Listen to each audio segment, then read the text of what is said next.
There was one interview I had when I was interviewing someone, and then my son, well, I've got three, but my youngest, who is three, decided he wanted to be in the interview. So then I had to do the interview with him on my knee. Well, you get upstaged by children pretty quickly. I Yeah, mean, basically, the minute you become a parent, you have become the co-star to your life. that's very And true. it's a beautiful thing because we got to be the star for a while. Yeah, I And agree.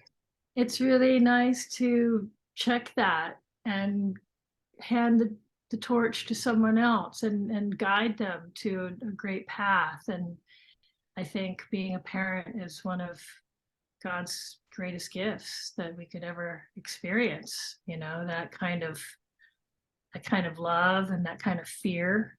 They're both just incredibly deep. And And they go hand in hand. Love yeah, and fear.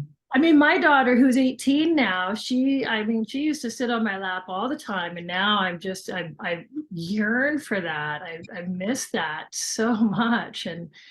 And she's now a young woman. And I mean, we're very close, but it's a different kind of experience. So yeah, all I can say is like eat that up, that kid on the knee on the interview, the spontaneous combustion of a child, just, so-called wrecking the moment, but Yeah. actually enhancing it more than it could have possibly ever been had you not, you know, got your wife pregnant or your girlfriend or whoever. The wife. Good for you. So see what those are the great things that come out of that really great moment. Yeah, they're Or currently downstairs watching the original Superman movie. Out of all things um, they wanted to watch the original Superman movie. So, now, is that the OG, like a black and white, or is this a color film with oh, Christopher Christopher Reeve? Reeve. Yeah, Wow, the equestrian who was so brilliant, and what a great actor. And also what a great inspiration. I'm named after Jill Kinmont, who was a famous skier. And at around 19, she was competing for the Olympics. And in the time trials in Utah, she fell and became a quadriplegic. And she was forever in a wheelchair, but she lived to be about 76 years old in Bishop, California. And she went on to teach the Native American kids there. She got her teaching degree, and she really pioneered a lot of the ADU that we have, the American Disabilities Act, for teachers and all kinds of things. And my parents were good friends with the coach at the time, Dave McCoy, who founded Mammoth Mountain, and he was the ski coach for the North American ski team and great friend of my dad's. And when I was born, my mom wanted to give me a very inspirational name for my middle name, so they chose Kinmont after Jill. And Jill had two films made about her, one called The Other Side of the Mountain, and then the sequel, The Other Side of the Mountain Part Two. And when I was 9 years old, I sat behind her at the screening of the first film. And you can't believe how much emotion somebody's back of their head can actually give you when that's the only thing they can really move. She has some shoulder mobility, but that's it. And I watched her absorb that film and take in watching her story unfold in front of her, played by Marilyn Hassett. Bo Bridges is in the film.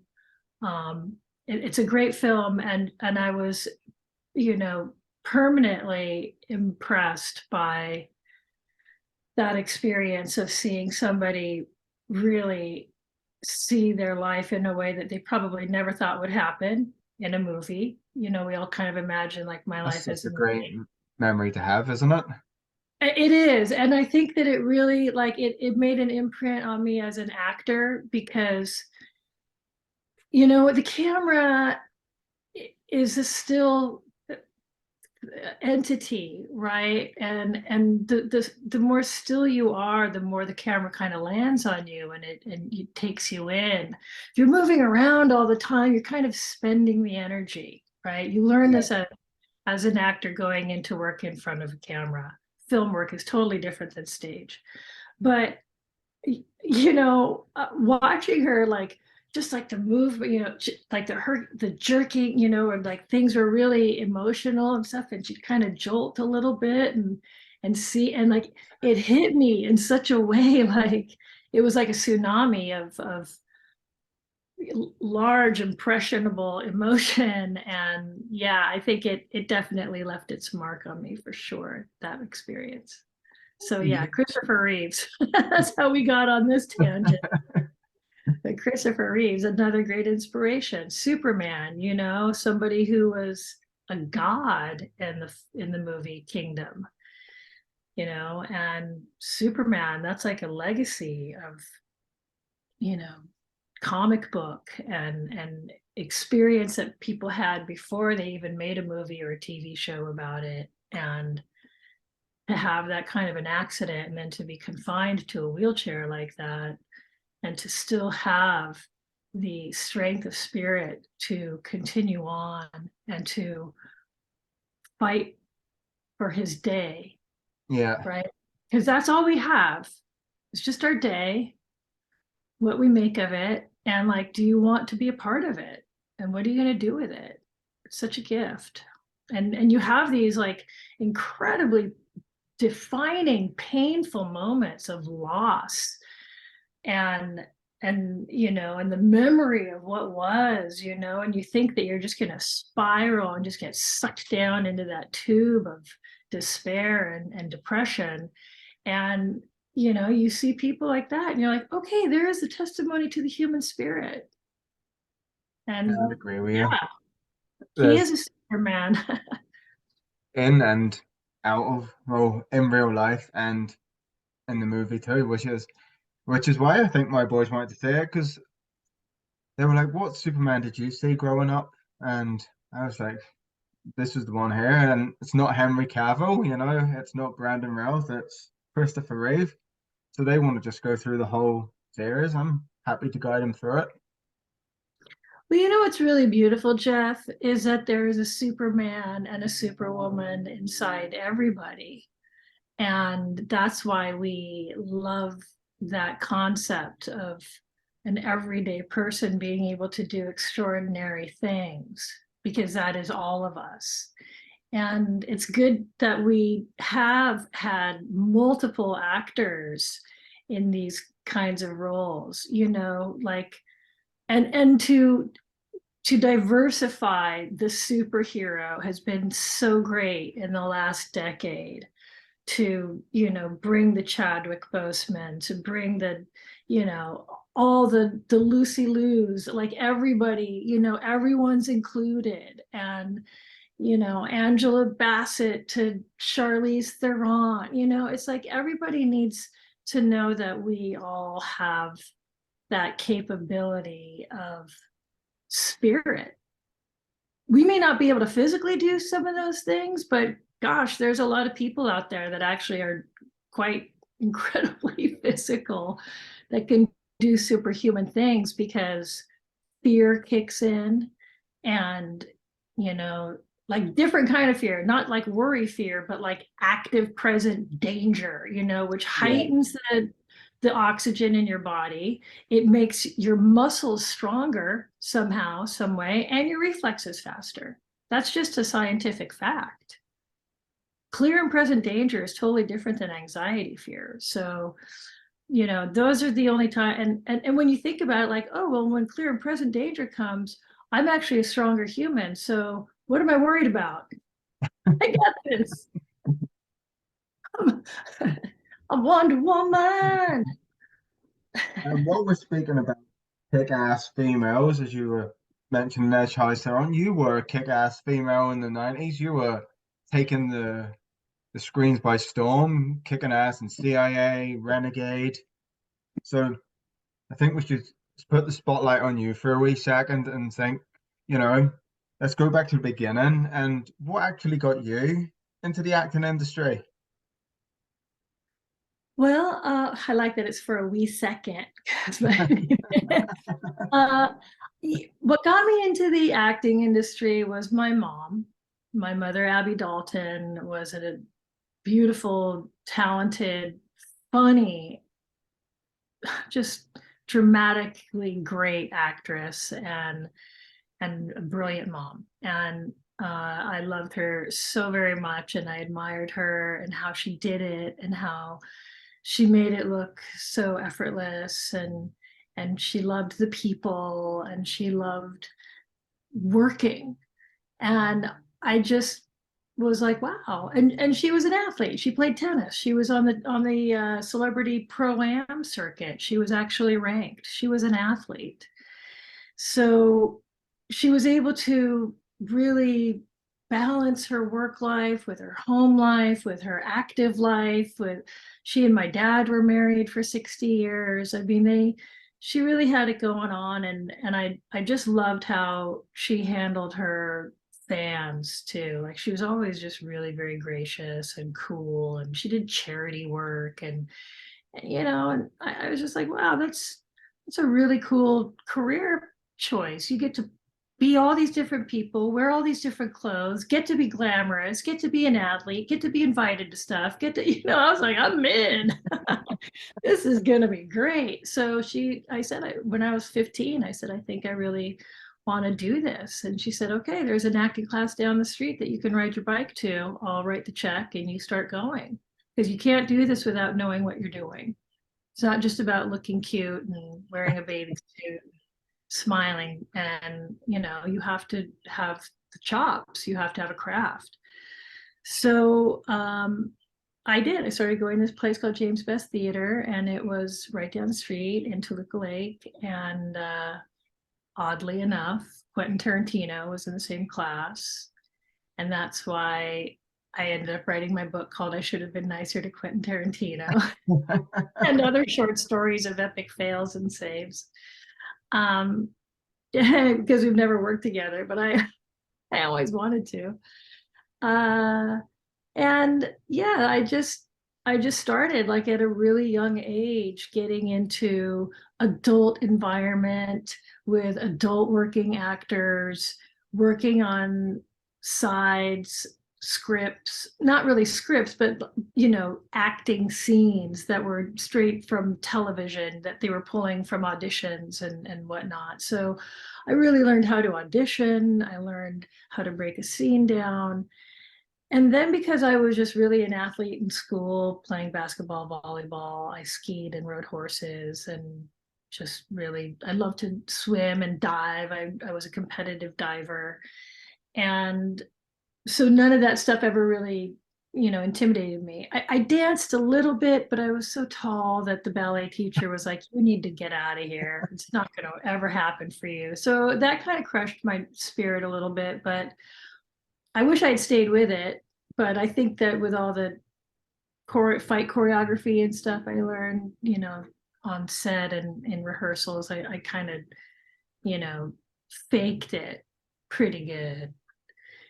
Um, I'm not a stunt person. I never wanted to ever take jobs away from stunt people. I think that it's really valuable to have that person who is willing to go to that place of drama and in a safe and very capable environment, and so I was never like, oh God, I need to try something that's out of my skill department and make it look more incredible. So I really relied on a lot of those people, and I still would totally, and And I have.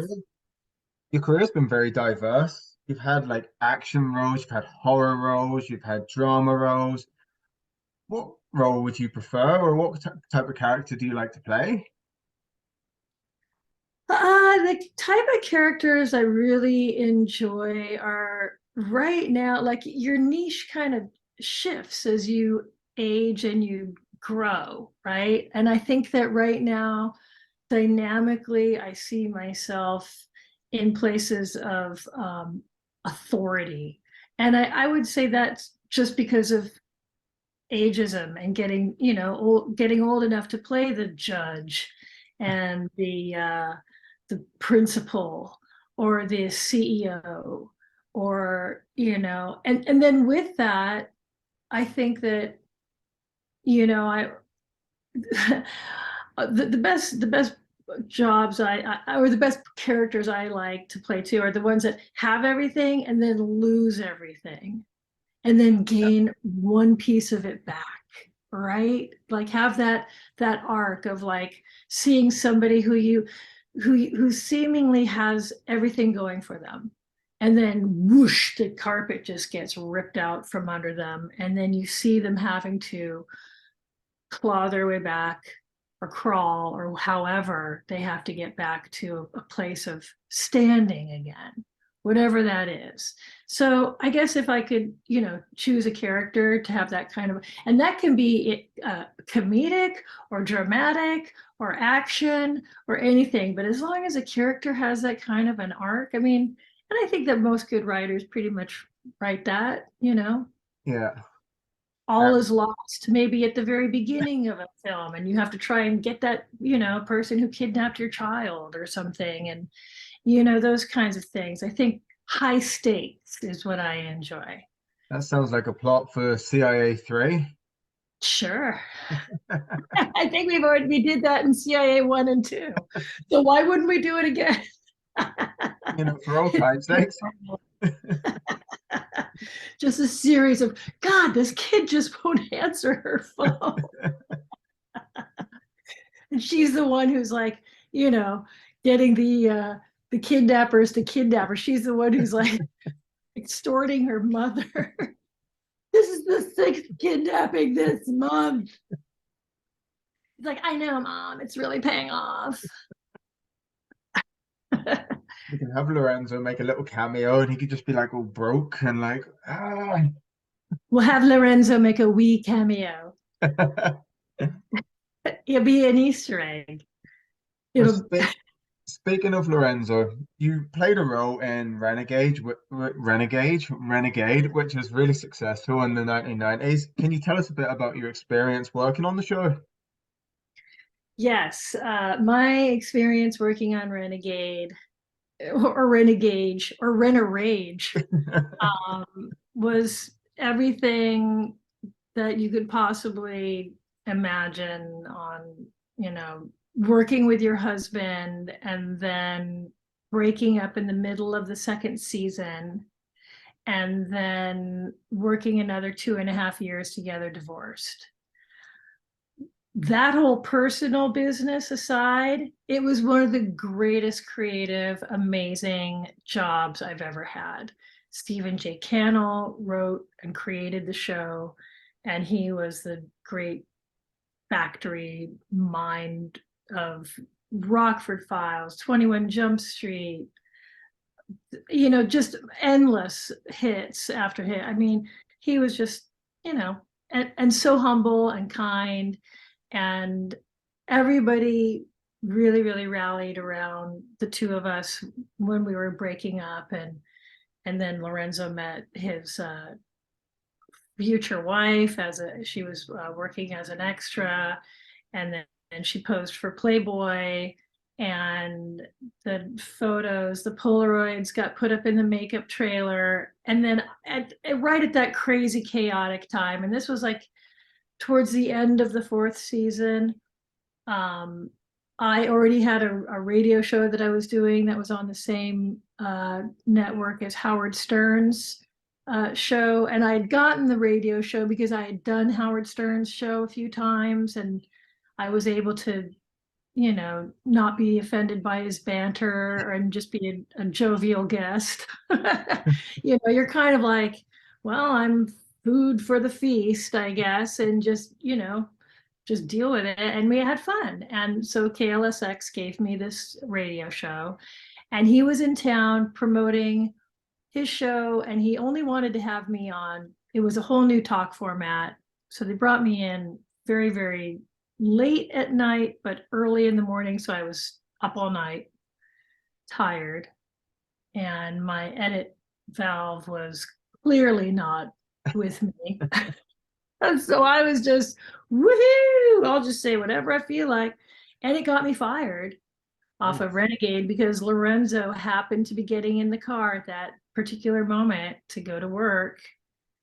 And you think radio, who cares? It's in one ear, out the other.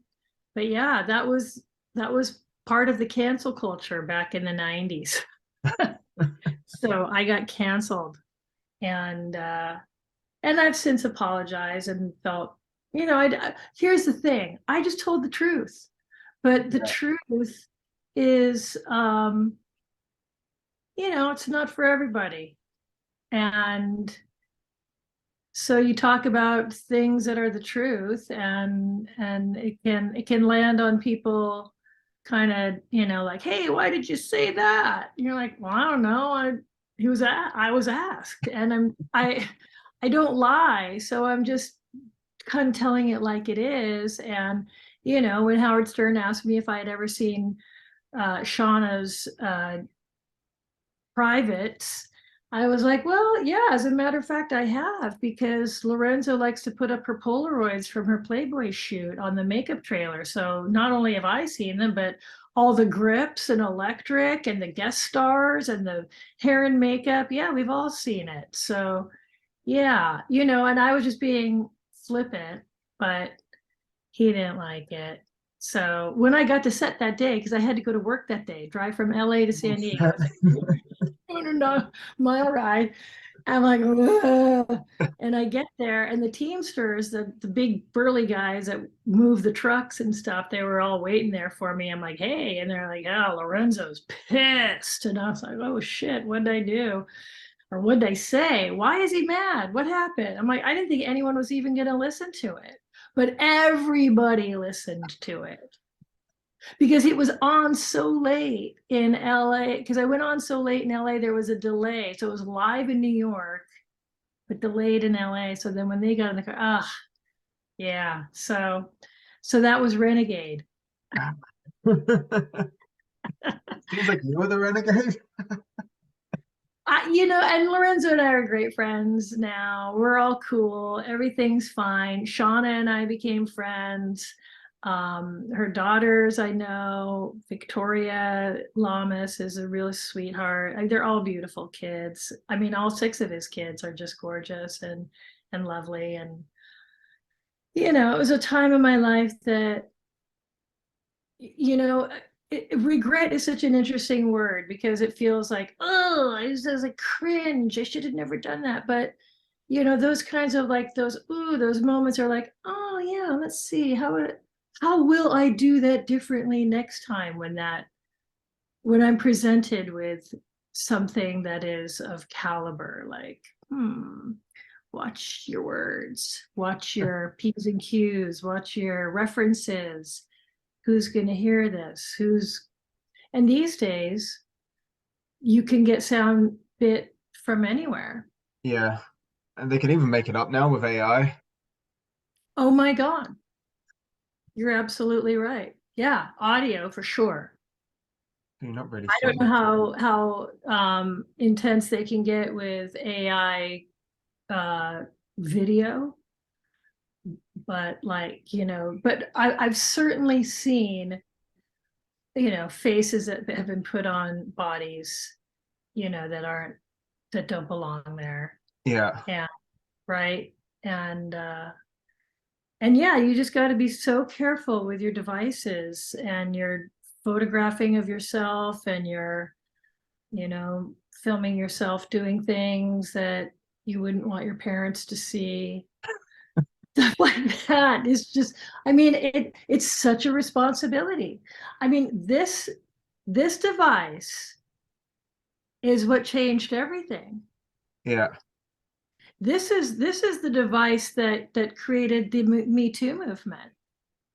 And this is my theory. It's because it's got audio, video, and photography. And it's also got a straight flyway where you can put it on the channel that does social shaming worldwide. yeah. Right? It's like putting your head in and into the blockade universally. Just with this, and it That's stopped a smart everything one. because That this was the Me Too movement right there. That is what put everybody into check, and it also allowed everyone to find their people, to find who is my army, who stands by me on This this. sort of leads on to my next question, as you have been an actress in Hollywood for a couple of decades now. Yes. What challenges have you faced over the course of that span? Because you've seen it all, from how things were handled back then to how they're handled now. Obviously, back in the 80s, 90s, everything wasn't as PC, would you say, as it is now? It was just everything was just accepted for the way it was.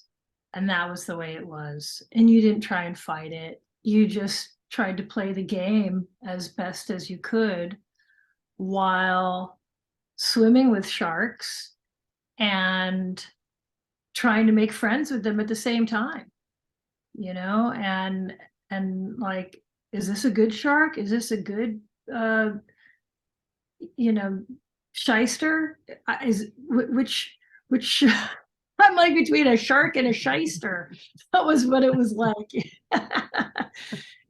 And I think that we now have a new dialogue, which is more respectful, and women don't need to feel like, um, look, we're always going to be objectified, but so are men. We're all objectified. There isn't anyone that steps outside of their house that goes, you know, what do I look like a little bit, right? At some point in the day, you check yourself, Yeah, right? And you want to be presentable. Now, as women in film, what are we presenting? What are we representing is what it really is. We represent sexuality. We represent home. We represent nurturing, the mother, the wife, the lover, the mistress, the homewrecker, right? The whatever it is, there's only like a certain amount that we can. And now we're like, okay, well, she's the CEO, but she's also a sexy badass, right? I mean, you still are going to bring that because we like pretty things, we like young things, we like the idea of something young and pretty liking us. And it goes both ways for girls and for guys. Girls like young pretty things too. And that's why I watch baseball and hockey and all these sports that feature guys. And it's like, we why fight that? We can't fight that. That's the part where everybody, I think, is just so confused. It's like, can I say you're pretty? Am I going to get in trouble? And it's like, no, girls love to hear that they're pretty. Girls love to hear that's a beautiful dress. Girls love to hear, wow, you look awesome. They like that. That's why we're doing it, I think. I mean, I know I am. I know I say I love you to hear it back, right? yeah, You like that. Like when your kids say I love you to your kid and they say it back to you, you're like, oh my God, my heart just squeezed. It's just, here's the thing. I think that there's just a new value that women have. Like, we understand the value we bring to any project, to any family, to any relationship, because guess what? We get to give birth. yeah, Inherently, that's the only thing that we got over you guys. yeah, pretty much. And it's everything. Exactly. And until men, and I mean men, all of them, really start to respect that, when you respect that, if you see a woman and like, that is a life maker, that's somebody who brings life into the planet. Now, it could only happen with a dude's seed, but we got lots of seeds, banks of seeds. We could take over this planet right now. I Women think could definitely very well become in charge within our lifetime, that sounds which like would your be tagline. We've got bags of seeds. thanks. Bags. Bags, oh my God. And It's been a bags. long day, right? Like goldfish when you come back from the fair, just swimming around. It's like when the sharks go by and they have those huge schools of those silverfish. Shrill, I think they're called, right? Or whales. The shrill hang out with the whales. So yeah, that's I think really what it comes down to. We all just want to be respected. It's just respectful. Just sure you can say something like, damn, you look great in that dress. I mean, and the sexual undertones are there, but I think it's just the watching of the words. Yeah, And as we should, we are a species that needs to evolve, not go backwards and not have this caveman like, misogynistic approach to life that, you know, this disgusting vitriol of predator where, you know, it and control and power, because that's really where it comes from, because that's like, to your question, in the entertainment industry, yes, power and a job, and like, oh, that is such a carrot to dangle in front of anybody, man, woman, uh, whoever is desperate enough to take it, really, or naive enough. So fortunately, I was raised by my mom, who spoke to me very clearly about the predators in every business, in every metropolitan city, in every ghetto, wherever you are, that is got somebody who's just, doesn't care and thinks that they can take advantage. So yeah, it was a lot different. But I think now, regardless of how SAG rules work or however the unions are supposedly there to come and save you from sexual harassment, nobody's there to save you from sexual harassment, by the way, because it happens in an instant. You're not like, oh wait, hold that really inappropriate thought. I got to get SAG on the line. Like you don't. Nobody has that. In fact, you're usually just a deer in the headlights.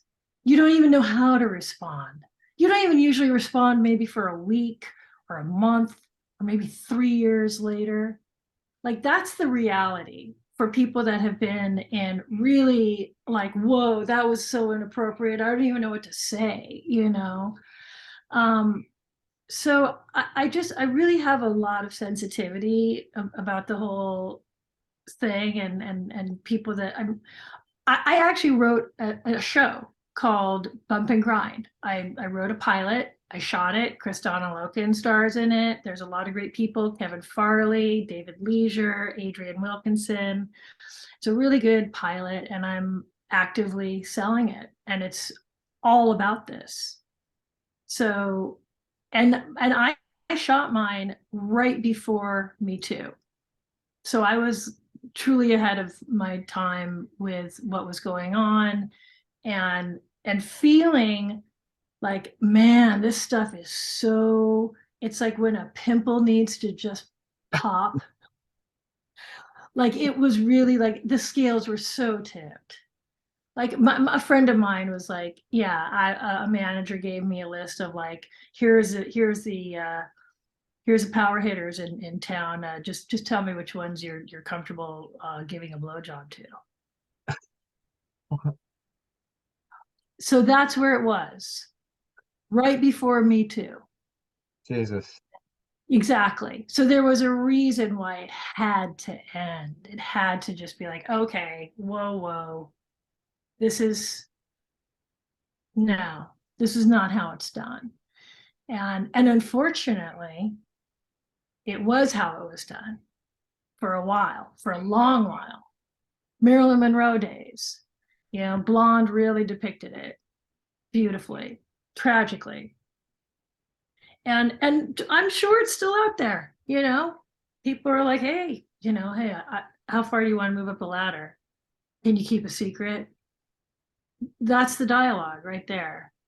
Well, if you can keep a secret, I can help you out, you know. I mean, and people are like, well, okay.